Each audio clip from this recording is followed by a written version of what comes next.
The Israelite Nation Worldwide Ministries presents Friday Night Bible Study. Our Friday night Bible studies are held in the United Kingdom, Atlanta, Georgia, St. Louis, Missouri, and in the state of New Jersey. Welcome to Friday Night Bible Study.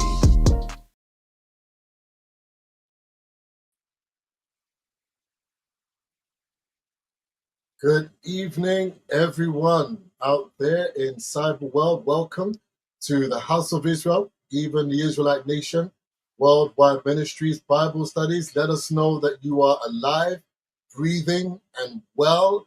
Let's hear some comments from you. Peace to everybody from the nation worldwide. And if you're joining for the first time, good evening, good afternoon, or good morning, for wherever the world, whatever part of the world you're in. Today, or this evening, I am joined by two Israelite women. Two very good Israelite women. They're a bit nervous. They are a bit nervous, but it's okay. It's okay. Let's introduce them before we get into our subject matter. So let's start with Shiva. Introduce yourself. Peace, everybody. My name is Shiva. I'm very excited to be here and to have this discussion on the live broadcast tonight at Bible Study, and I'm looking forward to this. Great. And last but not least, let's go. Peace, everyone. I'm Lakeisha, and likewise, I'm looking forward to an engaging Bible study. So I'm ready to have some fun. Yes. Amazing, amazing. So this evening, I think it's such a great subject matter considering the season that we're in. And the season that we're in, as we know, we've had a wonderful Ethanim where we celebrated a whole month of Ethanim with our brethren in our branches and our local chapters and so on, and even at head office at Toronto. And we celebrated 5 Sabbaths. We celebrated the Feast of Tabernacle, the Day of Atonement. We had our blowing of trumpet, our Sabbath days, and we were really edified during that time to armor ourselves up before we move into the next season of life, as it were. And this is not just for us as Israelite, but it's also for the world. But however, it really affects us.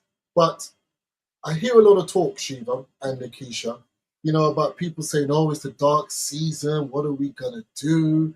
Oh, my God, the world is so dark. I can't get out of bed and all this stuff. And I came up with this title and I said, overcoming adversity in tough times.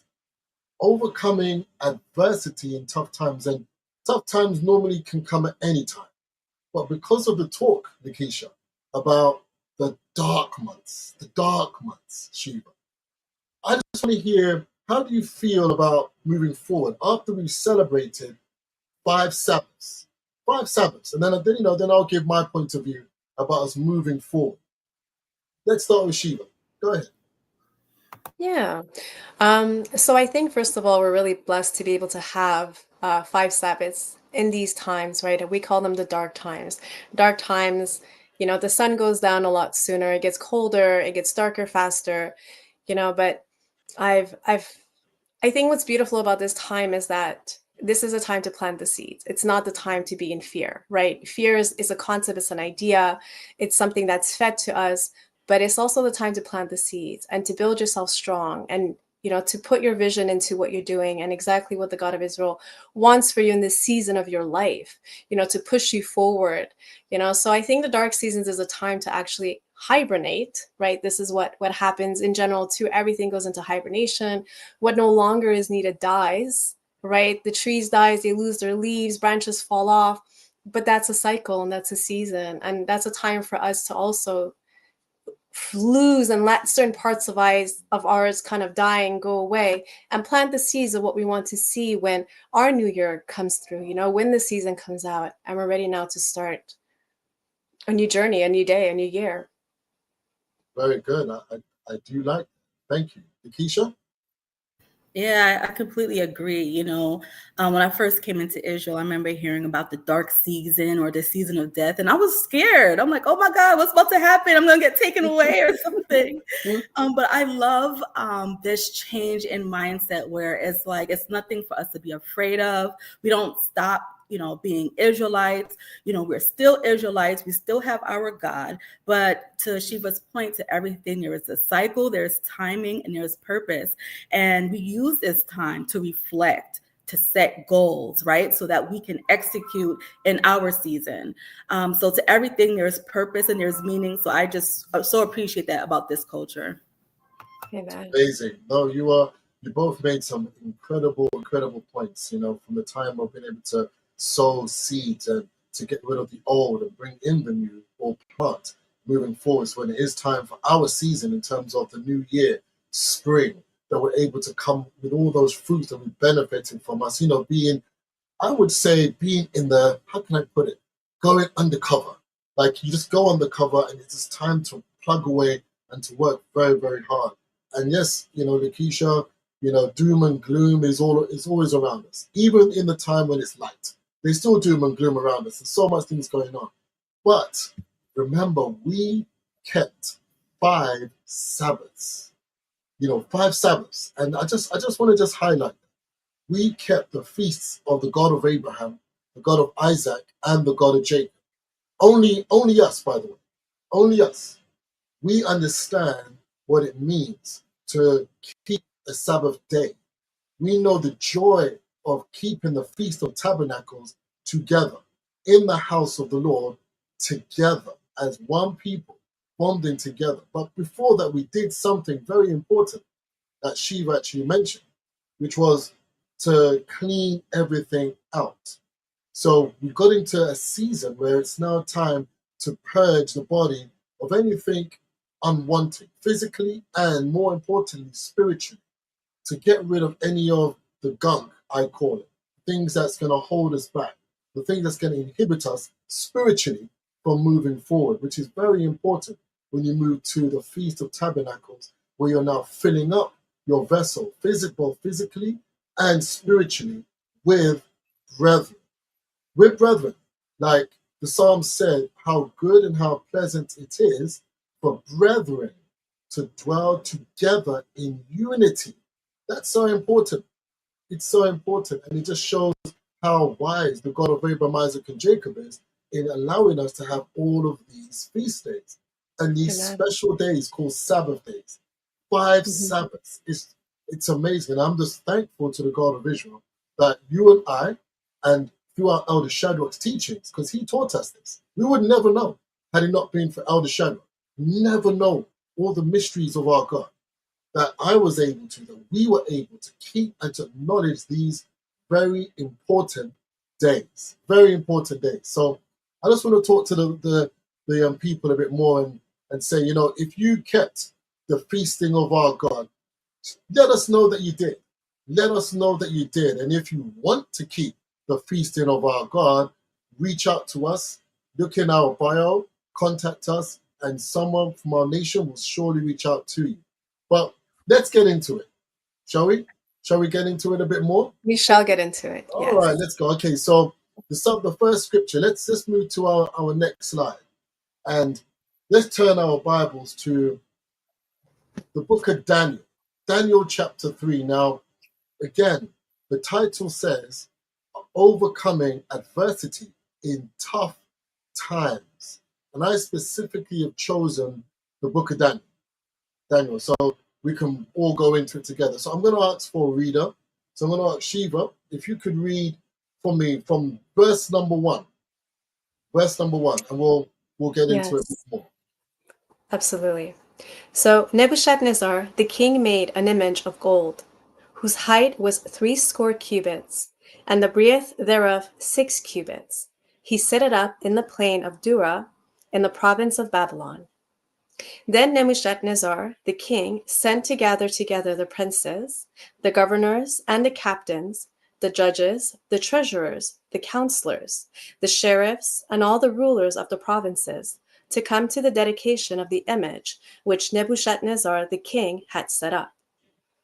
Then the princes, the governors, and the captains, the judges, the treasurers, the counselors, the sheriffs, and all the rulers of the provinces were gathered together onto the dedication of the image that Nebuchadnezzar the king had set up.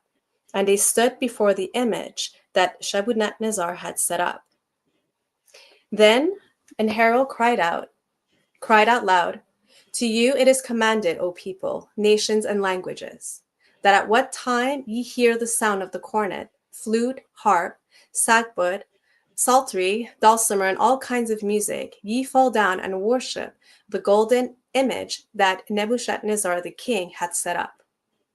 And whoso falleth not down and worshipeth shall the same hour be cast onto the midst of a burning fiery furnace." Therefore at that time, when all the people heard the sound of the cornet, flute, harp, sackbut, psaltery, and all kinds of music, all the people, the nations, and the languages fell down and worshipped the golden image that Nebuchadnezzar the king had set up. Okay. Wow. Okay, so now we are seeing just in those first few verses, those first 7 verses, what the king Nebuchadnezzar had set up. Now let's look at this. This is a golden image, and we all know what the very first commandment is. I am the Lord thy God. That's let's just stop even there. He's speaking to the children of Israel. The children of Israel. Now he is a father. Let's go with it. He is our father. And he said, even in the book of Proverbs 22:6, what did it say? Train up the child in the way they should go. And when they are old, they will not depart from it. So now we're seeing this particular scripture come alive and really relevant in the lives of these 3 Israelite young men, I would say. 3 Israelite young men. They set up a golden image. They're in Babylon. They're in Babylon. That's it. They're under the rule of this king. You're in bondage, and you've got to submit to the law of the land, if you want to say. Just put your mind even in today's terms, and even in today's times, where they're subtly bringing in the worship of so many gods, and it's getting bolder and bolder and bolder every day. Every day. Nebuchadnezzar set it up pretty high. Now, I live in Canada, as Shiva, not Nikisha. Nikisha is in sunny Florida. Lovely. Sun all year round. My gosh. You must be so happy. Lucky you. It gets boring though. It gets boring. No, it's not boring. But imagine it now. Imagine you've got this king. And I live in Canada, and I've seen where they have put up the tallest graven image in North America. The tallest graven image of a god. I'm sorry. I His name know. is Shiva. His name is Shiva. There's Okay, different. It's Shiva, not Shiva. But they've erected this blue god, and he stands at 20 or 30 meters, so some ridiculous height. The tallest in the whole of Ontario, of North America. And in Ontario, it can be seen for miles, by the way. It can. And I'm like, look at this. And everybody driving by, unknowingly, dare I say, is bowing to this God. Unknowingly. Yeah. You're passing by it, you're looking up at it in some kind of awe, in some kind of a reverence. Do you see what I'm saying? As they're slowly trying to bring and normalize the worshiping of multiple gods. Multiple gods. Let's take it easy as we're going in these first 7 verses. Nebuchadnezzar, he said to all the people, he sent out a decree. He sent out someone to cry aloud. In the UK, they used to have them, and they used to be at the Tower of London, and they would have a ring, a bell, and that's the voice of the king. He's the messenger, and whatever he says is law, because he got it exactly from the mouth of the king or the ruling authority at that time. And he cried aloud, and he said, "All nations, tongues, whoever you are, we don't discriminate." Look, the other side doesn't discriminate. He wants worship. Think about this. Yeah. He wants Worship, everybody. And all are welcome. All must worship this graven image at the sound of the music and different types of music. And you bow down and you will worship this God in no particular fashion, but anywhere you please. But you must give of yourself to this God. So I'm going to start with Sheba. How does this resonate with you in these first seven verses of King Nebuchadnezzar making this image of a God, small g? Well, it makes me think that, God said, don't make graven images.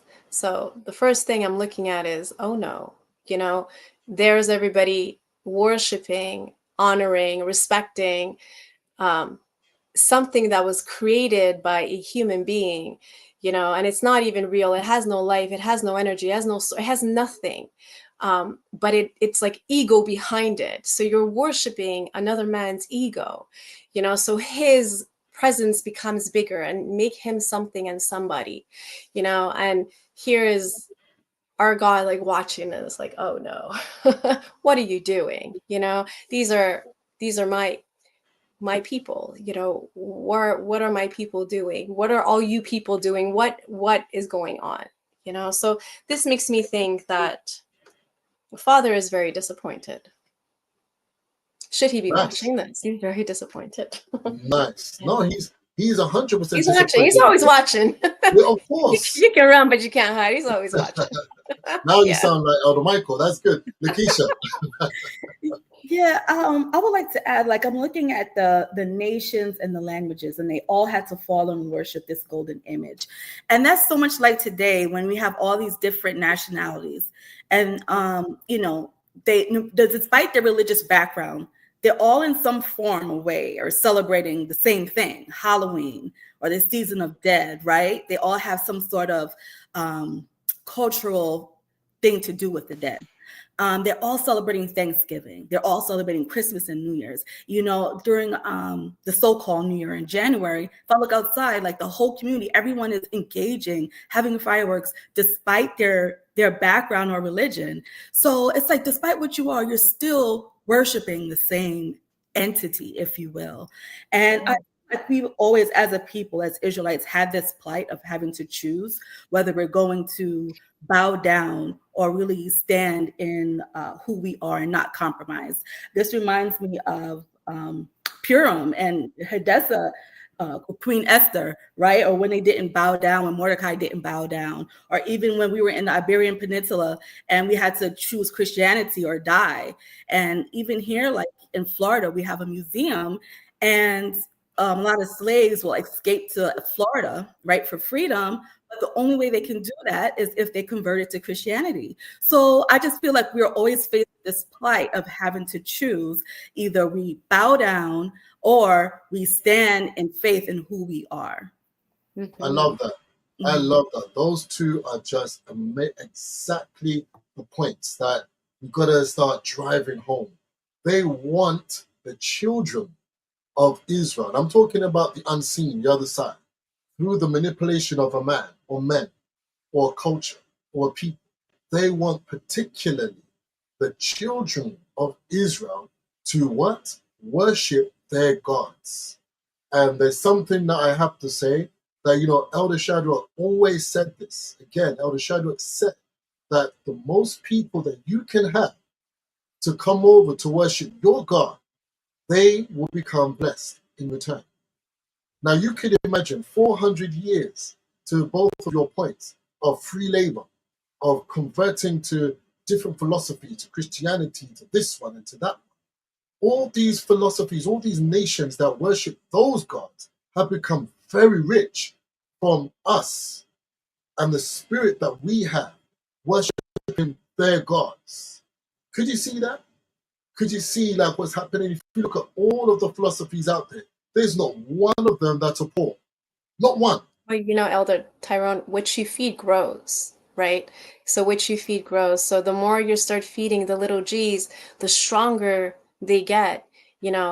the monument that you're talking about right now, Lord Shiva, as they call him, he's so big because they feed and they worship and they love and they give and all of that good stuff, and why sometimes you have to look at the greatest God there is, the true and living God of Abraham, Isaac, and Jacob. There he is. And the minimal percentage of those who sit and worship him in that same, dedication that others worship all the other little G's. Like it's heart-wrenching. It really is heart-wrenching. It really is sad to think that you're bypassing all of this and not even going to the source of it all. Exactly. You're not bypassing all of that to go to the source. Yeah. It's true. It is Yeah. so true. You actually keep feeding and feeding this entity, that is getting stronger and stronger and stronger. And, for those out there, I'm a big fantasy film. I like watching films, like fantasy films like Wrath of the Titans, Clash of the Titans, and Immortals. And sometimes I watch it and I go into my own world and I watch all these films over and over again, like 300, and I just watch and I watch and I watch and I watch. And there was one particular one, I think it's Wrath of the Titans, where the god Zeus, for example, says that they become weak because why? The people stopped worshiping. So he had no more power, but they worshiped something else, and that became more powerful, which were the Titans, as it were. So you understand that that's exactly what it is. What you're feeding and you're giving life to it. And they're giving life to the dead. They're giving life to something that is completely against our God. Completely. But we know the truth, have to start giving life to our God. And not because he's dead. No, because he's not the God of the dead. He's the God of the living. The living. We have to start empowering ourselves and put his name back on high, because he is the true and the living God. And what I see is that he doesn't want the quantity. He doesn't want quantity because he only had three. Mm-hmm. Three, which was quality. Yes. He could have had the whole masses, but he chose only three to prove a mighty king, a nation, other people, nations and tongues wrong. That is amazing. So he doesn't want the quantity, he wants the quality of people. Well, like they say, many are called, but few are chosen. Right? Few are chosen. Yeah. Absolutely. And he says, where there's 2 and 3 of you are gathered in his name, there he will be. Okay, I'm going to jump too far. Yeah. Jump a little bit too far, but okay. Let's go ahead. Real quickly, just another thing that I noticed, the gold image and all the music, and how the other side always tries to appeal to our senses. And I think that's the challenge too with this, season, as it comes to that, Xmas time. That's how they try to catch you, is with all that imagery and the smells and the music. And so you have to use your little defense mechanism and put your headphones on, because next thing you know, you start, Lakeisha, tell the truth. When you go to the food mall out there and they're You're thinking somehow, yeah. And you start humming to the yeah. before you know it, full-blown symphony. For real. So it's you really have to just be so aware of what's around you, because you don't want it to impact your spirituality. It's you have to protect it at all costs. So I just thought that was interesting. It's the same tools they used back then, they use now. Absolutely. And you know what? It's a good and a great observation that that's exactly what they would do. And what do they use? All the shiny things, the gold. Yes. Things that would attract the children of Jacob. If you look at us now, all children of Jacob is gold, diamonds, things that are flashing and shiny. And that's what they want. And that's what they'll go to. They'll give up their so-called soul. It doesn't belong to them. But, as the saying goes, they'll sell themselves out just for a little bit of limelight. Little bit of limelight to worship that other God. But our God is so good, because this is a magnificent story of only three that stood firm right here. Okay, let's read on. Let's read on. Verse 8. Okay. You can go Wherefore at that time certain Chaldeans came near and accused the Jews. They spake and said to the king Nebuchadnezzar, O king, live forever. Thou, O king, hast made a decree that every man that shall hear the sound of the cornet, flute, harp, sackbut, psaltery, and dulcimer, and all kinds of music shall fall down and worship the golden image. And whoso falleth not down and worship that, he should be cast in the midst of a burning fiery furnace. There are certain Jews whom thou hast set over the affairs of the province of Babylon, Shadrach, Meshach, and Abednego. These men, O king, have not regarded thee. They serve not thy gods, nor worship the golden image which thou hast set up. Then Nebuchadnezzar, in his rage and fury, commanded to bring Shadrach, Meshach, and Abednego. Then they brought these men before the king. Okay, right there. No, that's right there. That is good. That is good, Lakeisha. So now, what do we see? The first thing that I look and I observe, I see informers. Oh yeah, Informers, for sure. snitches. People who are snitches. Mm-hmm. They're like always watching. Yeah, they're watching Mm-hmm. and they're watching and they're watching to see who's not doing it, who's, who can we run and we can get a reward because we're going to snitch on these ones. Now, we might get what they have. We might get a reward. Do you see what I'm saying? That's the first thing that you see there. They run and they praise the king. Oh, king, live forever. You know what they're doing? Appealing to his ego. Say, king, we know you're the greatest. May you live forever and what you're doing is correct. But then they say, oh, king, but didn't you make this decree and said, for your golden image and every man, every language, every tongue, all the nations shall bow down to the sound of the music and worship this God. And whosoever doesn't, O king, please, you said they must burn. You said, king, they've got to get him that burning, fiery furnace. You got to kill them, king. Come on, king.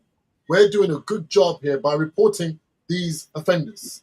These offenders, and guess what? They're Jews. They're Israelites. People just love violence so much. They're so savage. Oh my God. Burn them. Yeah. You see, you can hear the full human factor here.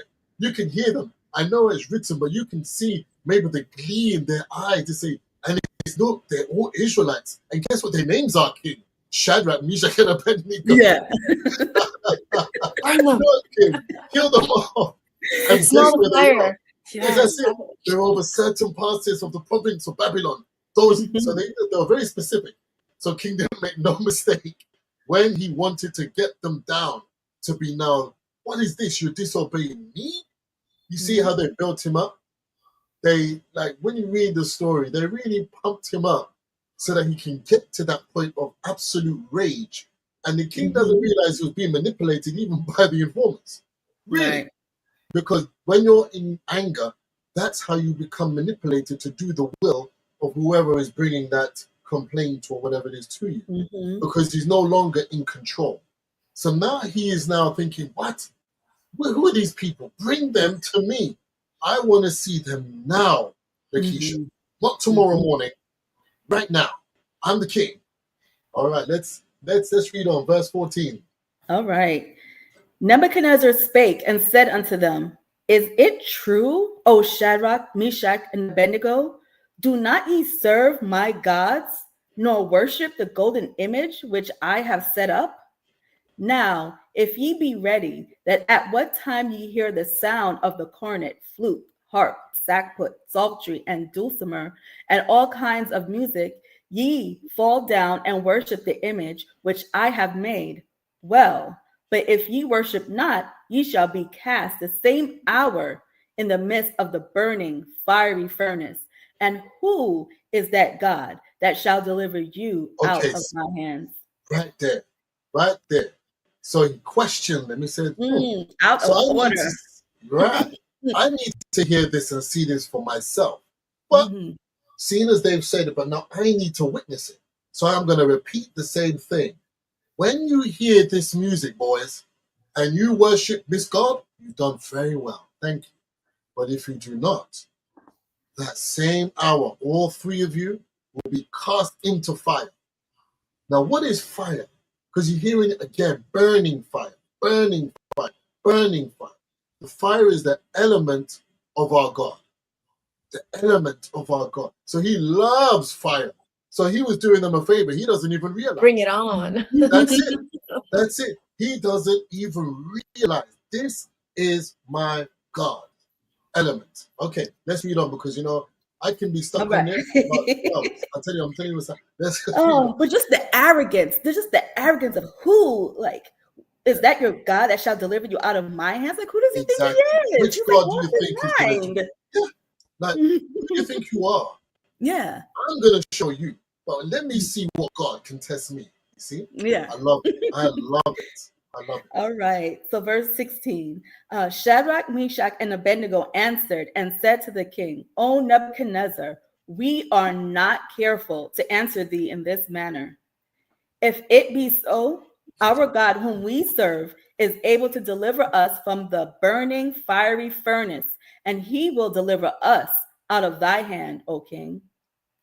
But if not, be it known unto thee, O king, that we will not serve thy gods, nor worship the golden image which thou hast set up. Then was Nebuchadnezzar full of fury, and the form of his visage was changed against Shadrach, Meshach, and Abednego. Therefore he spake and commanded that they should heat the furnace 7 times more than it was wont to be heated. And he commanded the most mighty men that were in his army to bind Shadrach, Meshach, and Abednego, and to cast them into the burning fiery furnace. Now, Then, right there, because I know this is a juicy part of it. Now, they turned around and they said, now, you got to look at it like this. How many of your friends and your family are beckoning you to come and serve their God? It's okay.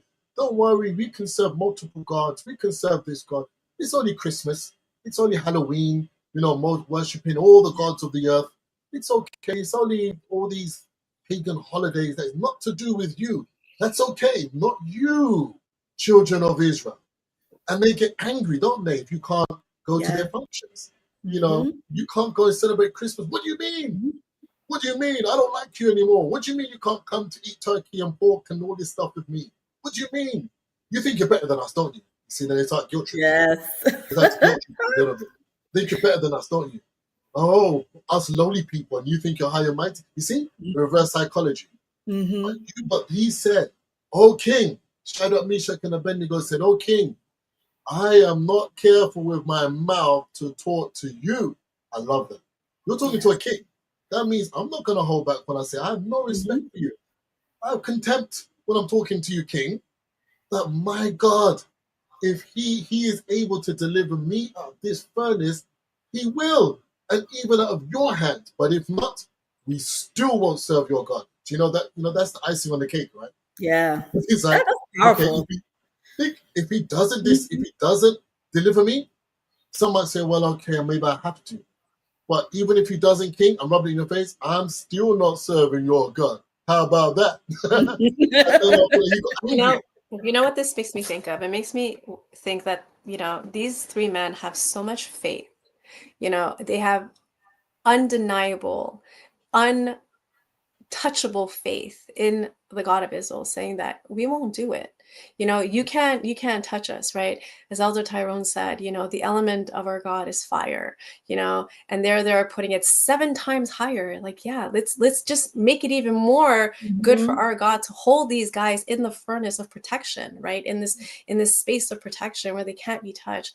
And how much faith these men have, being in front of someone who has so much power and has so much authority, and they're not budging. I was watching a video the other day where they're doing experiments where someone walks into the elevator and they're standing one way and everybody turns the opposite way just to see how long it takes before the person will follow, and human, we are so wired to just follow the crowd and do as everybody else does without questioning anything ever, because that's what's the norm, and here are these 3 men saying, we're not following the norm. We're not following the rules and the standards in X, Y, and Z, because our faith in our Creator is so much bigger than whatever you man has decided to create. that others will worship, but yet who we are worshiping cannot even touch us. And now they're putting them in an element of pure protection without their gold. What's that little golden God going to do for them now, right? What do they have over our God, the God of fire, the God, not the God of fire, because that's a Greek God, but the God of Abraham, Isaac, and Jacob. Well, we understand what you mean. Remember, they got it from us. They got it from our God. Yeah. So and he will judge how he's so pleased with fire and brimstone as he feels. But excellent point. And you see how he went, so his face changed, his visage, and his face. He got so angry with them. Let's read on. Let's read on. Right. So where are we? 22? Okay. Therefore, because the king's commandment was urgent and the furnace exceeding hot, the flame of the fire slew those men that took up Shadrach, Meshach, and Abednego. And these three men, Shadrach, Meshach, and Abednego, fell down bound in the midst of the burning fiery furnace. Then Nebuchadnezzar the king was astonished, and rose up in haste, and spake and said unto his counselors, Did not we cast three men bound in the midst of the fire? They answered and said unto the king, True, O king. He answered and said, Lo, I see 4 men loose, walking in the midst of the fire, and they have no hurt, and the form of the 4th is like the Son of God. All right, hold it right there. Moderator, let's go to the next slide. Let's go to the next slide, because I want you to just understand the slides that we're doing here. And you see, these men were facing fire. You know how many people be scared of fire?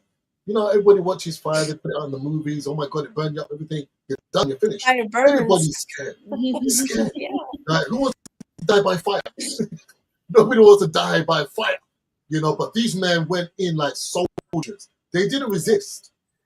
They did not resist the fire. Let's kind of bring it now, and I wish we had 3 hours. But they did not resist the fire they were going into. They allowed the strong men to bound them. What is that? Humility.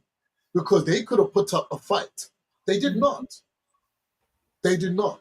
They said, okay. They just allowed themselves to be bound. Understand, the Spirit of our God is with these men. So if they turned around and slew them all, that would have been by the might of the Spirit of God with them. They did not. Let's see it. They allowed that fire themselves to be bound, to be tossed into fire 7 times hotter than them. And because of that, what did the God of Israel do? Instead of them slaying the men, the fire, which is the element of our God, slayed them. You see, it wasn't just because of that. You're dealing with Israelite children. You're dealing with the sons of the God of Abraham, Isaac, and Jacob. You can't play with them. Touch not my anointing. Yeah. I don't think the 7 dial was like the call right to God, bring it to 7 and dial him right in. Oh, don't give away all the secrets. 7 is a powerful number. But you have to understand, it's like, touch not mine anointed and do my servant no harm. Our God does not play with his children. Just like if you have your son or your daughters, your children, you won't allow any harm to come unto them. Absolutely not. And this is what we're seeing here, this demonstration. But there's something so beautiful, Nikisha, as you read it. It said, then Nebuchadnezzar, the king, was astonished, and he rose up in haste, because he was sitting there, he probably had his popcorn. Yeah, I'm going to watch these guys burn. Oh, they're going to burn. Yeah. Oh, they're going to burn. They're going to appease my anger. My ego has to be appeased by seeing them roast. You know how people are. They just want to see you burn. But then he's like, hold on a second. Whilst the popcorn must have melted from his hands, the drink turned hot, because he's playing a cool drink. The grapes all turned sour, and everything just seemed to slow down. You know, when those movies just slows down, and he goes, hold on a second. Hold on. He rose up in haste. He goes, hold on, counselors, come here, come, everybody. Didn't we bind 3 men? Because am I crazy? Did I lose my mind? Did you not listen to my instruction? He said, and we cast them into the midst of the fire. Into fire. The the middle part is the hottest part of the fire. Not the outside, the middle, the midst. That means your instant gratification dead. You're finished.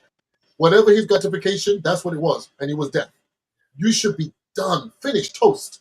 You should be like smelling like, I don't know, bread, burnt bread, or something like that. But he said, we bound 3 men bound into the midst of the fire. They answered unto the king and said, true, O king. But he said, lo, I see 4 men walking in the midst of the fire and have no hurt. And the form is the 4th, like the Son of God. Oh my gosh. You see, because of that, they were facing imminent fire. Now, I put up in the slide, because we're going to come back to that. 1 Peter 1:7, it says, the trial of your faith is more precious than gold. And King Nebuchadnezzar demanded worship to his golden image. And the lesson of this is that every Israelite, every believer of the God of Abraham, Isaac, and Jacob, you're going to feel this. At some moment in your life, your faith is going to be tested. When you must choose fear or faith, which one? Which one will you choose? Fear or faith? You see, because these young men, they chose faith. Because they said, oh King, if our God is able to deliver us, but if he doesn't, we're still not going to bow down to your king. I can hear them saying it. I can hear them saying it. I'm not going to bow my knee to you. I'm going to show you. I'm going to show you my God's glory in this fire that I'm in. And that's why you must go through the fire. To everyone listening, you must go through fire. I know you don't like it. I know it hurts. But how else when a clay goes into a kiln, it's fire. And that clay comes out beautiful. And now you put it to cool down and you can paint it. But if it doesn't take the fire and it cracks, you're no good to the potter. You're crushed and discarded. Fire refines you. That's Fire refines you. If you ever watched even a piece of paper or something burning, the precision and the beauty of every angle, of every curve, of every, it's so beautiful. Fire in its natural element is actually a very beautiful thing to actually watch and observe, because it's so intricate and it moves and it has a flow and it has a dance. Like there's perfection in the fire, coming down to there's perfection in the true and living God, and when you put your faith in him with all your heart and all your might and all your soul, there's nothing that you cannot live through, right? There's nothing that he cannot take you out of, and I think this is so beautiful what we're reading right now, and I think what's coming up next, if you just build this movie scene right now, if you're going to read the next few verses, right? Like if you really start creating now this movie scene and what's about to happen and what's about to come, it's a miracle in itself. It's very powerful. Absolutely. And that's why, I love this particular story, because many of us will face fire. We are going to have to be going through that fire. We're going to be faced with something that we have to do. But there's always a reason. There is Shiva. There is Lakeisha. You have to face fire in order to be refined, in order to be made pure gold. And this is true.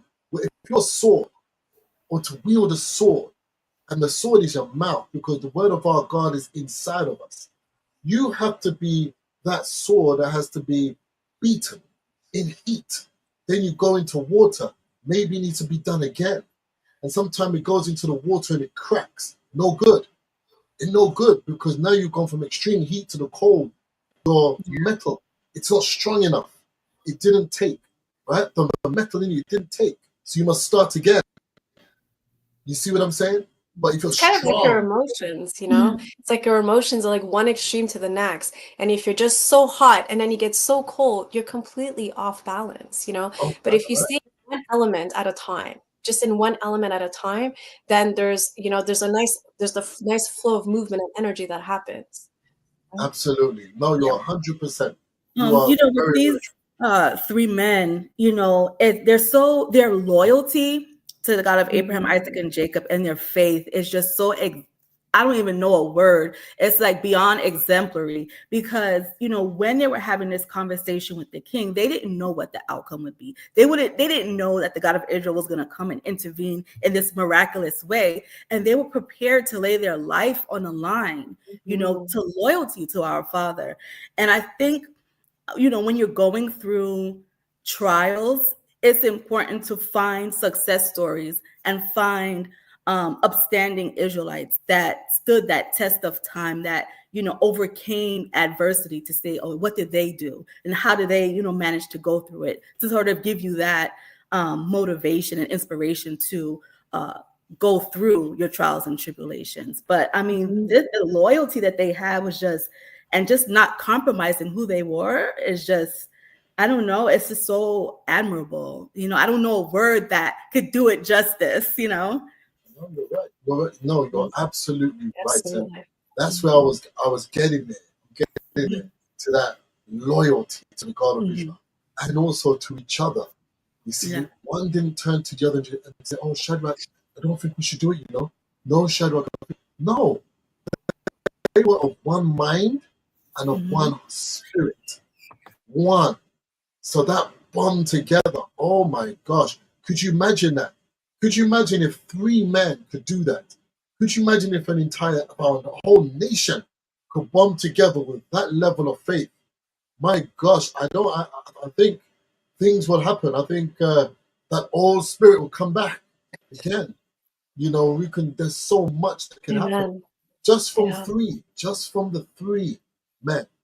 Moderator, let's go to the next slide, please, as we continue to read. Okay, so I want everyone just to read that. Faith over fear. Just read that for a moment. We're going to come back to it. But let's continue reading, because we've got to finish this particular chapter. All right, let's see, where were we? Verse 26. Okay, 26. Okay.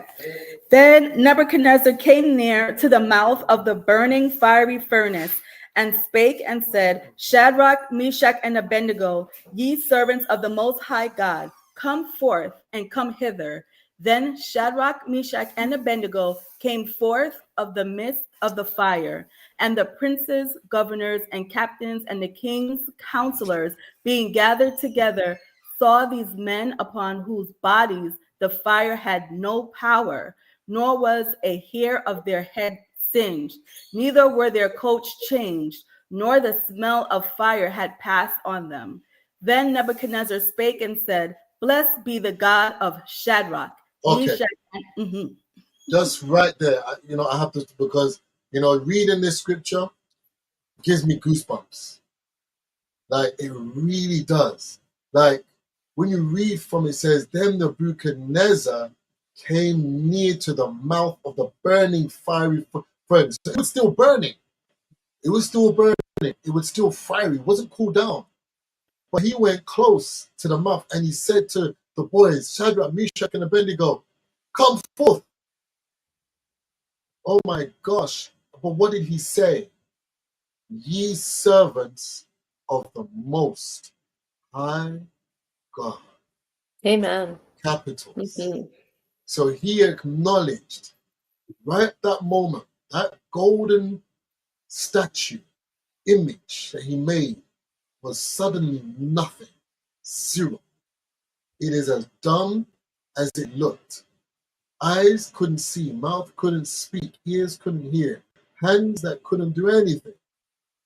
Do you understand? And he said, you three, the servants of the Most High God. Now, when we look at the next slide, we're going to pause it there. It says, faith over your fear. And I put down the response in Daniel 3, 17, 18. And the key points that I noted was that They had confidence in the God of Abraham, the God of Isaac, and the God of Jacob's own power, his power. You see what I'm trying to say? Because Nebuchadnezzar demonstrated his power. I'm going to kill you. I'm going to kill you in the worst way. I'm going to burn you with fire until there's nothing of you. Do you know what that means? Or dust? That means I'm killing you. Everything to do with you is dust. That means you're no longer a memory. Nobody can come and find a burial ground for you. There's no burial for you. Look what he wanted to do. Look what he wanted to do. But the commitment to the God of Abraham and Isaac and Jacob's will, that's what they had. They had commitment to the God of Israel. And in standing firm, even if the God of Israel was watching and said, you know, I like you boys, come, just come to me. I've got a place for you. They were still not going to bow down their hands and knees to that God, even if he doesn't come for. And that is having, what I would say, unwavering faith in the God of Abraham, Isaac, and Jacob. That means no matter the situation, no matter the obstacle, no matter the temptation, I am not going to turn my back on this God in any shape, form, or way. I just Even if wanted to shout out Felicia Singleton real quick for her donation. Thank you, Felicia. Yes. Oh, yes, I see. Thank you very much for that, for your donation. Much appreciated. But then I asked a question on reflection, everybody. Everyone in the chat, there's my question. Can your faith stand even when God, and you know which God I'm talking about, the God of Abraham, Isaac, and Jacob says not yet? Can it? Can your faith really stand? That's a question to ask everybody and to ask yourselves. But let's read on, Nikisha. Let's read on. All right. Well, no. But before, just before, it said that when he called them forth, you know, they came out nice. You know, white shirt was nice, probably buttoned up nicely. There was no charcoal on them. There's no smell of fire. There was no. Their hair was beautiful. You know, there's not a single nothing. Their skin must have glowed as they walked out of fire. Do you understand what I'm trying to say? You got to go through the fire, but the God of Israel is with you. It said, I'm not going to go deeper into the sun. One appeared like the Son of God. Somebody was with me. This wasn't of my own might, my own power. No, somebody taught me about my God when I was a child. Train up the child in the way they should go, in Proverbs.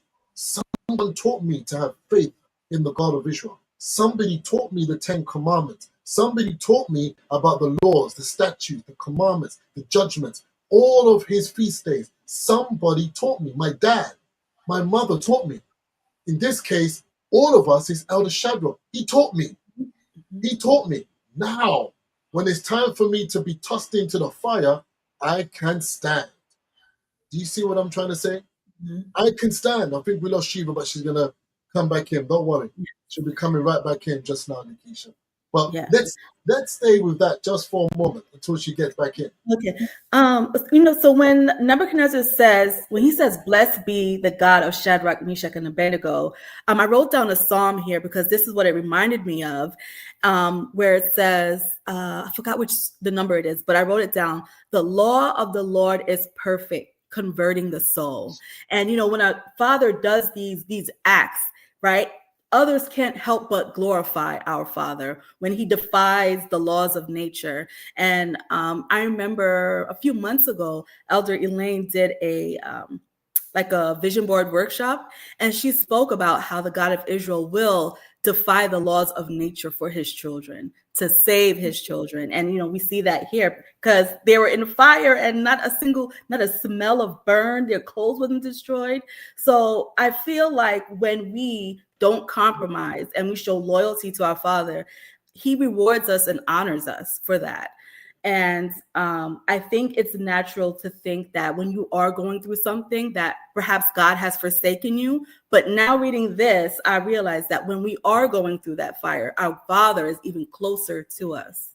Absolutely. No, that is very, very good. I do like that. He is very much close, but exactly as you're saying, when we're going through it, because of the faith that we have in him, the confidence we have in being committed to him, and because we've been taught how to serve our God, we've been taught that there is no other God than the God of Abraham, Isaac, and Jacob, and he can deliver us from all of our fears. Could you imagine what's in them, what's in their mind? That's in them. And that's why I look at these scriptures and I relate it to us right now. Somebody taught them. Somebody taught these men about who they are. Someone was there. And that's like our elder Shadrach teaching us who we are today. So we are going to, so now when it's time to go through that fire, when it's time to go through that test, we are able to stand and glorify our God because we understand who he is and who his spirit is, even the spirit of truth that will guide us in all things. And this is why I love these scriptures and how they come alive to us, even going through these times. It all comes alive. But let's read on.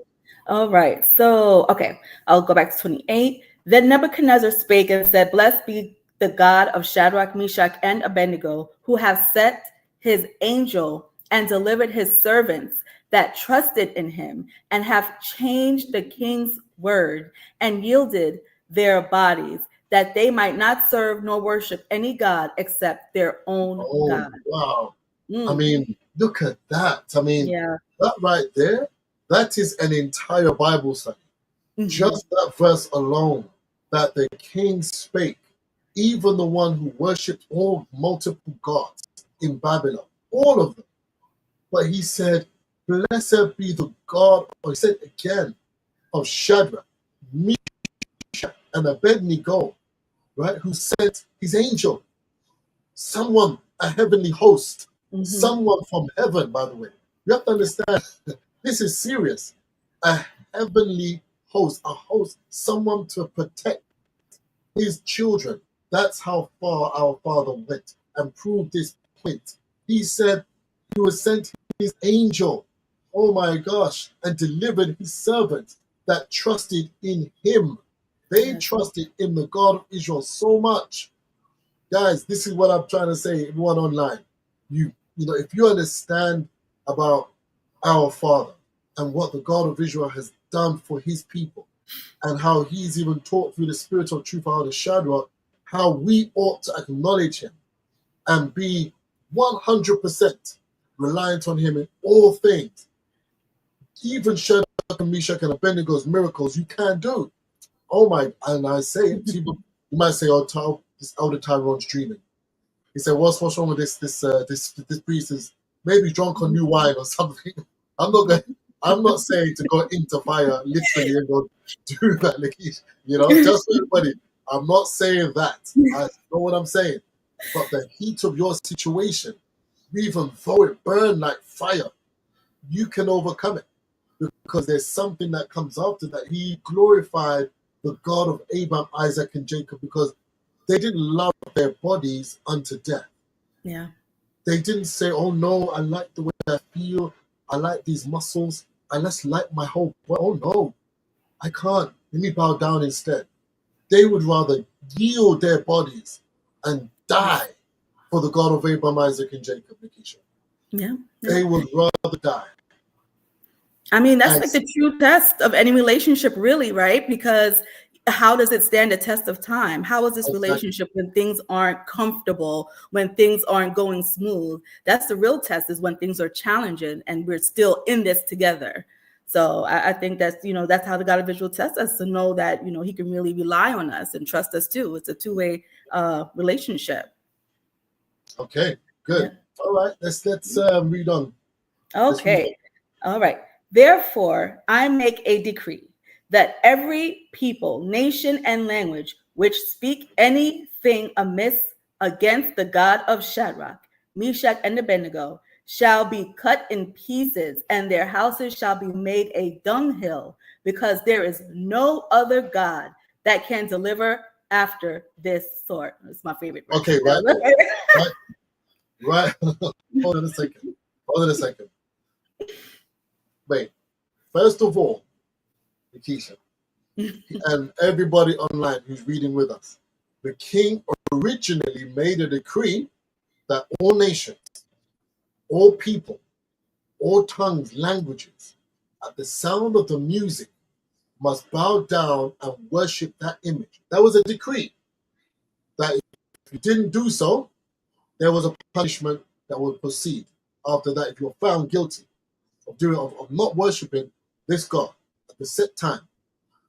Now he's making another decree because Israelites, 3 Israelites, decided that they were not going to worship that God of wood, stone, golden image.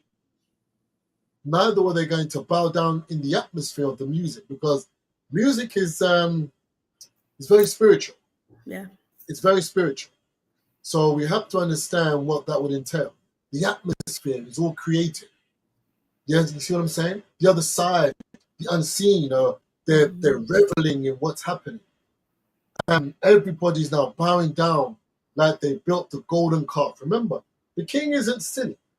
He understood about the story of the golden calf. Let's make no mistake about it. And he knew Israel bowed down and they foolished themselves. And they had a banquet, stripped themselves, and they were doing all things before this golden calf. Oh, he's aware. Mm-hmm. And he said, this will work. But 3 Israelite young men, Nikisha, said that they were not going to bow the knee unto this God of gold, an image. And he made another decree. I'm going to read it. It says, therefore, now this is King Nebuchadnezzar changed his tongue. Yes. He changed his mouth now and said, I make a decree that every people, again, nation and language which speak anything amiss against the God of Shadrach, Meshach, and Abednego shall be cut in pieces, and their houses shall be made a dunghill. Because there is no, listen, take that slowly. Because he's saying this, the ruler of Babylon, or the new world, if you want to call it, because there is no other God that can deliver after this sort. He's saying that the God of these men is the God of gods. How come no one sees that in the Bible, Lakeisha? I don't know. I don't see why they don't see the clear separation that you have Nebuchadnezzar and the nations, and then you have these 3 Israelite men, each having their own God. Wow. I mean, just to take a breath, anybody who spoke against my God, that was the fate they were going to suffer, to be cut into pieces. Yeah. To be just completely destroyed. Nebuchadnezzar is a tough king. He goes real for the worst types of punishment ever. Not simply kill, or shot, or stabbed through, or a spear run from no. Cut into pieces, and then your homes made a dunghill because you speak against my God. Okay, moderator, let's go through to because we're still going to read that last one. Moderator, let's move on to the next slide. But we see, this is the favor that we get with people when we don't compromise who we are.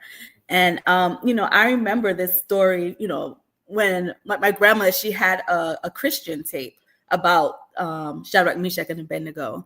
And I think this is like a rhetorical question, but, as a Christian and you're reading this, really, what are you standing up against and not compromising when you are celebrating Halloween, Thanksgiving, you're putting up that Christmas tree every year? What are you really standing up against? How do you align yourself with these men?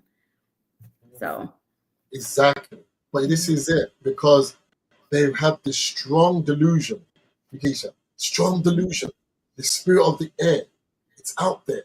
That was once in the children of disobedience, is now with everybody. It's everywhere. And they want their worship. They want you to bow the knee to them, so that there is no other one.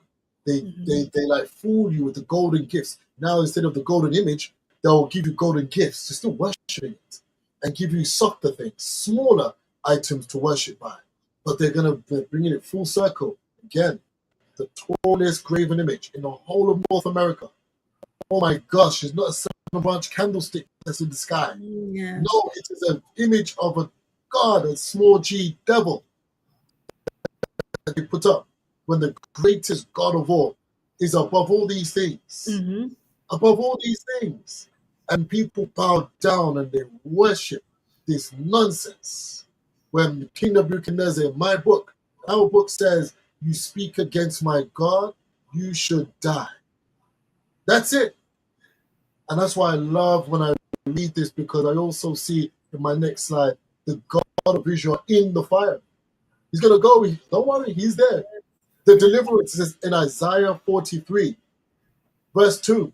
When thou walkest through the fire, thou shalt not be burned. You see, he didn't forget about his sons. When you're going to go through it, you're going to go through it. It's not going to burn you. You're not going to, you may feel heat. Wonderful. Everybody, we love heat. But it's not going to burn you, to destroy you, to singe the hair on your body. It will not, because he is with you. His element is fire, and you are born of Israel. So therefore, of him, therefore you too have that fire within you to walk in it. You're almost made of it, if that's what you want to say. And when I look at it and I say, hey, Shiva, you're back. Good. Good to see you back. But when you see, when the 3 young men were cast into the furnace, the king saw the 4th man as the Son of God walking with them. What is that? You see the 4th, like the Son of God walking with you. Oh my gosh. The God of Israel didn't say, okay, I'm just going to intervene and you're not going to go for the fire. You're not going to do these things. No. He's not going to remove the trial. He's going to join you. That's what I said. That's what I put in. He's going to go with you. He's going to say, oh, okay. Don't worry, son. I'm with you. Don't worry, my daughter. Let's go. Right. Let's go together. But you're going to see what I'm going to do when you come out on the other side. Right. Don't worry. And that's the privilege of being an Israelite as well, is that life is always problems. You have constant problems one after another. But fortunately, we have the God of Abraham, Isaac, and Jacob. And that's the privilege, and that's what's rewarding. And that's what you kind of rest your hope in, is that you have your Father with you along the way. Absolutely. Shiva, I know that you disappeared for a bit. I hope you are catching up with us. But we're now closer into the end. We got to the end of that chapter, Daniel, number 3. And just a little bit, the God of Israel, Nebuchadnezzar, said, if anybody, paraphrasing, talks ill of these men's God, they are to be cut in pieces and their houses a dunghill. Because he's making a statement to all the people of nations and languages. Everybody, that's worldwide. That is worldwide. That's why to be an Israelite is such an important thing for us, because we can truly say thank you to the God of Israel for sending Elder Shadrach to teach us this thing. To know that my fathers went through this, and this is us. We went through this. And all who believes, we went through this. And he's saying to you, my people, Amen. Don't worry. Anybody who speaks against your God, who is my God, our Father, this is what shall become of them. You cannot test my God at all. They tried to kill them, and look what happened. They walked in the fire, break dancing in the fire. They were doing backstrokes in the fire. You know what I'm saying? They were probably, doing a moonwalk in the fire. They were doing everything in the fire. What's happening? And the high knees are probably running up and they were like high-fiving each other in the fire. What's going down? That's what's going on. Hey, everything's good. they're probably sitting down drinking tea in the fire before they came. I said, no. It's okay, King Nebuchadnezzar. Let's just stay here longer. Just say, hold on. I've got some manna from heaven. I've got to eat, man. I've got to, all that burning, made me hungry. This is what I'm trying to tell you. Go through the fire. Go through it. Because, as I said, my God, I put capital H, he, being the God of Abraham, Isaac, and Jacob, his spirit, he's going to be with you for a good reason. A very good reason. Okay, Nakisha, can you read that last verse? Okay, all right. The very last verse, which I think is very important. Then the king promoted Shadrach. Hold on. Hold on. Shiva, is that in your Bible? Then the king promoted. It's in my Bible. My Verse Bible 30. says that, yes. What? Okay, good. Okay, so we're all reading the same Bible. Good. Okay. Go ahead. All right. Then the king promoted Shadrach, Meshach, and Abednego in the province of Babylon. Oh my gosh. There you go. He promoted them for going through what? Fire. The fire.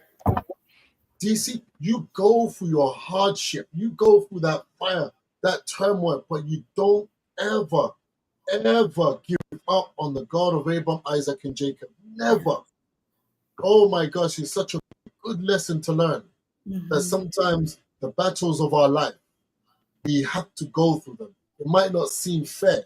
It might not seem right. We might not even understand, why am I going through this? But I trust in the God of Abraham, Isaac, and Jacob. That as I'm going through, he is with me. Though I walk through the valley of the shadow of death, what did he say? Oh my God. Yes. I will fear no evil. Thy rod and thy staff, they comfort me. All Israelites who come to the little room understands about the rod and the staff. You understand? I'm giving away no secrets, Lakeisha. But you have to understand what I'm saying. Oh my God, when you understand the teachings of our elder Shadrach to teach us who we are, and you read these scriptures, and we go through the situations of our life, the walk and the journey of life, and we do go into some fire. Let me tell you something. You remember men like Job. You remember the 3 Hebrews, even the Israelites. Yes, they were Jews from the tribe of Judah. So they were Israelites. But therefore, they did not give up because my God was with them. That is it. Let's move on to the next slide, please, moderator. And guess what happened? What happens to you? You all of a sudden become the CEO of whatever company. You all of a sudden become promoted because you understand what it meant to go through the fire, trust in the God of Israel, the process. You didn't elevate yourself. You see, Shadrach, Meshach, and Abednego could have fought against it and seen themselves bigger than that. I'm not doing it. No, we're going to fight to the death. Okay. But what they did, they submitted themselves. So it wasn't for their glory. This was to glorify the God of Abraham, the God of Isaac, and the God of Jacob. Let's make it clear. This was to glorify him because the decree went out that nobody can speak ill of these 3 Hebrew boys, Israelite boys, young men, their God. That's above all. That's it. And so that's why I said, now the outcome, I wrote, a little attaching scripture was this. Romans 8:28. All things work together for good to them that love God, even the God of Abraham, the God of Isaac, and the God of Jacob. All things. You understand what I'm trying to say? So people say, oh, it's not fair. And this. No, forget all of it. Oh, did this, oh, did this. What are you talking about? You're an Israelite. Yes. That's number one. You should know who you are. And you're going to go through things. You are. But it's to glorify his name. You understand who we are? We are children of the God of Israel. And he is using us as sword to wield for his glory. We are his mouthpiece on earth. Mm-hmm. And how are we going to speak and be confident if we go through nothing? We haven't been through no shaping. We haven't been through the fire. We haven't been through the flood, the cold. We haven't been nowhere to be able to stand up as a mighty soldier and a sword for his purpose. Oh my gosh. So I read on. It says the fire did not destroy them. It promoted them. Promoted. Yes. In the land of their captivity. They got promoted in the land of their captivity. Tell me about it, Akeisha. Tell me some more about that. Tell me some more. Your thoughts and Shiva. I don't want to hear about that because it's so true. No, but it just shows what we can accomplish no matter where we are. That when we are obedient, which is how we show our love to our Father through obedience, but when we don't compromise, when we're loyal, when we know what our purpose is, right? When we are that head and not the tail, that even in the land of our captivity, we can still prosper. Absolutely. Oh man, I love the way you put that. That is amazing. Shiva, please, I gotta hear your point of view as well. Lakeisha said that very well. Shiva? Oh, I think she may have some lag. Oh, she's frozen. Okay, she's still there. Okay. But nevertheless, again, they said, look, Nebuchadnezzar glorified the God of Israel and elevated the men of faith. I love that. Shiva's gonna again and coming back. Don't worry. This was a good lesson. I don't know. They won't stop it. We're gonna keep going. All right? Yeah. But again, like I have to say, what is the lesson in all of this? What is the outcome? Tell me, look, what do you think? I think the lesson for me is that there is reward in not compromising. There's reward in standing in your integrity. And I think at the end of the day, regardless of what the outcome is, that we need to know what our purpose is at the very basic level, right? Is to serve God and keep his commandments. And I think about our forefathers, Abraham, Isaac, Joseph. All of our forefathers have gone through some serious harsh things, compared to what we complain about. I mean, you can't even compare. But I think what the main driver was, yes, it was loyalty and commitment and obedience, but they knew what their purpose was. Absolutely. And, you mentioned Joseph. I mean, look what happened to Joseph. He had to be sold. And I use my words very carefully. He had to be sold into Egypt for a great purpose. And you have to go through that pain. And you had to go through that hardship and that struggle.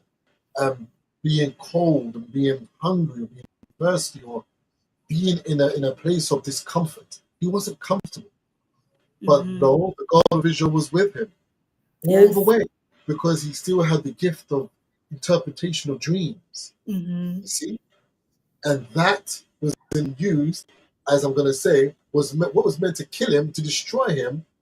It became the platform for elevation. Yes. Just like Joseph. That's what happened. He was able to detail the dream perfectly. And that elevated him. Do you see what I'm trying to say? So what was used to really keep you down, you've got to stay focused. The common denominator is staying focused on the God of Israel. That was the common denominator here. And that is what I love about this particular scripture. I'm not giving up at all. Always staying focused. So I think we lost Shiva again. I hope she gets back in, but that's okay. But let's hear some of the comments that's coming through from the moderator. If there's any comments and coming through, I know I've seen fire signs. I've seen all that going on. If you're here with us, if you're still with us at the Nation here, giving this Bible study. But let's move on to the next slide. Pansy says, wow, when we stand up for the God of Israel, he shows up for us. Yes, he does. We see that here in a big way, defying the laws of nature. Absolutely. Yes, making the impossible possible. Absolutely. ILM says, agree. And Lakeisha, didn't the God of Israel said, if you keep my commandments, I will allow you to ride upon the high places of the earth. Selah. There you go, man. That's absolutely right. And this is what it is. When you're steadfast in the God of Abraham, Isaac, and Jacob, when you are steadfast and you're immovable, there's everything can happen around you. Trust me, you will come out the victor, the victor. Always victorious. Because why? Why? You're going to give a great testimony unto who? The true and the living God. And your testimony will be like Nebuchadnezzar. There is no God like the God of Abraham, Isaac, and Jacob. Do you see what I'm saying? The whole story, it's us. It's still us. Mm-hmm. And we have to understand that. We have to recognize that. We have to. Sean Quest says, when a fire is lit, there must be a sacrifice. Well, I hope it's not me. M. Calhoun says, the truth is easier to carry than it is to stand with a lie. Indeed. Indeed. You know, it's listen, a lie is very easily accepted. It's okay. It's okay, Lakeisha. Just bow down, worship me. I give whatever everything. You're gonna live. You're gonna have nice things. Don't worry. By the time you go home, you'll have a pot of gold. Wonderful. Don't worry. Just worship. It sounds so good, isn't it? You don't have to do much. Just just put your head to the ground and sing and dance to me. But three Israelites said, I don't want your gold. I don't want your gifts. I don't want what you have to give me. I serve the true and living God. Because Donna P says, being in the world but not of the world means we will face adversity. The key is to endure until the end. Well said. Amen. That's Elder Amen. Well Yes. said. Well said. That is the key. Endure to the end. Endure. Okay, but I think we've got another slide. Let's bring that up. Elder Tyrone, as you say that, that reminds me of, during this time of year, when people say, we're not celebrating Thanksgiving or we're not celebrating Christmas. It's just a dinner. It's just a get together. That's how they reel you in. But, in essence, that's what it is, right? So we just have to be mindful of these things. And like, I even think about like my job, they had a little potluck thing. And my supervisor was like, no, we're not celebrating the holiday. We're just breaking bread together. I'm like, well, why didn't you do that in the springtime? And it bothered her so much that just little old me, one person not partaking in it, it just really rattled her. And it's like the same thing that has happened in the past still happens to this day. See, you're absolutely right. And they have to use various different techniques, different ways, different methods to try to make you compromise on what it is that you should be doing. They have to, because you are the light. You are an Israelite. As our elder taught us, you've been called out. You've been called out of darkness into light. We're in the world, but we're not of the world. We are it. We are the world. We are Israel. Everything, the whole reason why it's like this is because of our God. And because we are here still. We are here. Pansy saw that. I just saw Pansy make a message. Put that, yes. Pansy Wheatle says, I absolutely love the wisdom demonstrated by the three Israelite men. Very good. That's what we have to look at. We've got to look at these examples and say, this is it. How could I be like these men and not waver in my faith? Look, it says, I put a slide up. Okay, she says, standing strong in your fire. Everybody knows the time and that they're going to go through and how they feel. They're going to know where it's very difficult. Oh my gosh, this is hard. I'm being reprimanded. Hard. I've got to hold my tongue. I've got to watch my actions. David was sought to be killed by Saul, yet he said he behaved himself what? Wisely. In the council before them, he behaved wisely. He didn't cuss bad word and say this and give back chat and all this stuff. No. He behaved himself wisely. And that is the example that we look at as men and women in the nation, in the house of Israel. If you can't take a little fire now, oh boy, what happens when the furnace comes looking 7 times hotter? Oh, that's what happens. People that's it. They are done because they couldn't take the small. But when the real one came, they were, what I like to say, obliterated. Done. No more to be seen. So, what is a life application? I put practical lessons by this. 1, don't bow to fear, pressure, or doubt. You do not bow. Whatever you do, don't bow to fear, pressure, or doubt. Number 1. Number 2, trust that the God of Israel is still present in the hardest moments. You know, when you're going through your hardest moments, you're like, oh God, help me. Where is God? You're crying. Where is God? You see that there's no way. You see that the sun is dark. Like the moon is just darker. There's no light. You wake up in the morning, everything just seems heavy. And you're praying, and it's like you're going there. You must trust that He is still there with you and watching you and willing you to go forward. Remember, number 3, remember your faith can inspire others to the point that Hansi Vito just made. She said, in terms, look at the wisdom of these 3 Israelite men. That would inspire her by what she said, looking at it, that they were able to overcome the fire. Now, once you overcome fire, I'm not sure, you are the celebrity of celebrities. Put it that way. You are. Imagine Lakeisha and Chiva, you get tossed into fire and you start, and they see you walking out, you know, say, oh, no, hold on, I need to go back in and get something. Hold on. And they're watching it, what? What are you doing? You're in fire. What's going on? And Shiva goes right back. He says, oh, sorry, I forgot my head tie. 1 second. You come out, you put your head tie on, and you come out. Oh my gosh, they'll be like, what is this? You are the celebrity of all. And but it's you. When you open your mouth and say, Lakeisha, this is the God of gods who I serve. And His name is the God of Abraham, the God of Isaac, and the God of Jacob. That is what will make your promotion high. Arnetta Harris says, the God of Israel loves to demonstrate His power to His chosen people 100. That's right. Indeed, He does. Indeed, He does.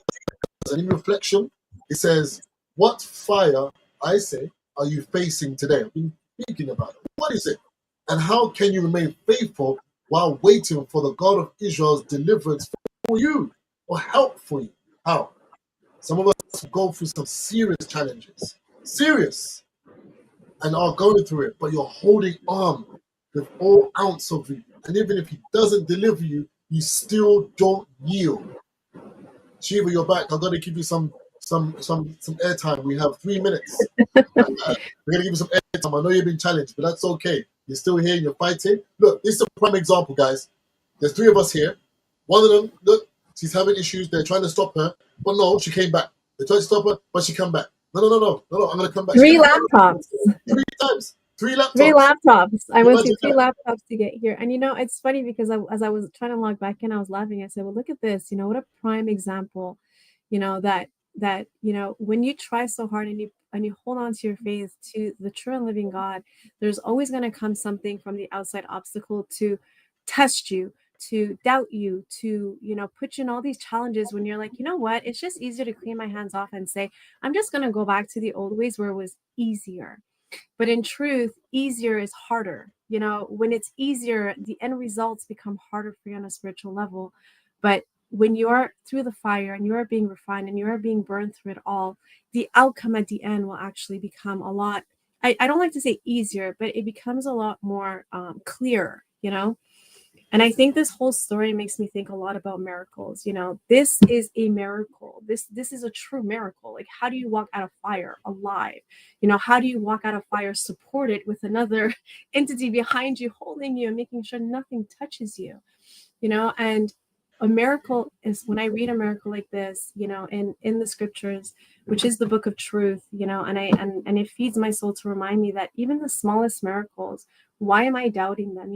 The littlest things in my life, like I don't need to walk through fire. No one is putting my existence in danger, other than myself, really. But no one's putting my existence in danger, and I get so worried about the littlest things, and this story reminds me that one mustard seed ended up sparking such a fire, and behind that fire was the presence to hold the container of my safety. This is some powerful stuff to take into our everyday lives, because we take everything for granted. Even the littlest stuff we take for granted. And I think these stories that God has gifted us is to always remind us that things are bigger. There's a bigger picture, a bigger story, and a bigger support system behind you than these little stories that we tell ourselves to just live in FEAR. We don't need to live in that place. Absolutely. Right. And, that's the power of reflection, especially during this time, this, dark season, is when we reflect and we get to hone in on moments like that, when we get to evaluate our lessons learned so we can develop that sense of appreciation for what we have gone through. We could pat ourselves on the back, like, oh, I jumped through that hurdle. But also developing that deeper sense of appreciation for our Father and Him guiding us through the obstacles that we've experienced. 100%. Yeah. Amazing, amazing. One more slide. Let's go for it, because it's such a tantalizing subject matter that I want Nikisha and Shiva just to give the closing comments in this, because you've done such a great job being on here today. I know, Shiva, this is your second time in this. I know you were nervous and you even experienced all those challenges. 3 laptops is insane. And you still made it to still be here. That is true perseverance, and that's true wanting to be here. You can't teach it. You can't teach it. So I'm going to give Nikisha and then Shiva, and then I'll. So please, Nikisha, Shiva, you're a live example going through the fire today. we got our live example, but I think my thoughts are that when we have integrity, when we are loyal to our Father, when we don't compromise, that there is great reward for that. So I'll leave it on that note. Amen to that. Okay, Shiva. My note would be who is the greatest living God there is? Enough said. There you go. And thank you so much. I'll have to say thank you very much, Shiva and for Nikisha, for joining me at this time for this Friday night Bible study. Overcoming adversity in tough times. And thank you to everybody that was able to make it on with us and was with us. Please continue to like, comment, and to donate to the House of Israel, even the Israelite Nation Worldwide Ministries. We look forward to seeing you again, and hopefully see you tomorrow at 2 p.m. EST. For our message, which we brought by head office. So thank you very much again, ladies. Great having you. Going to see you again soon. And to everybody, peace and thank you very much. Peace. Peace. Peace.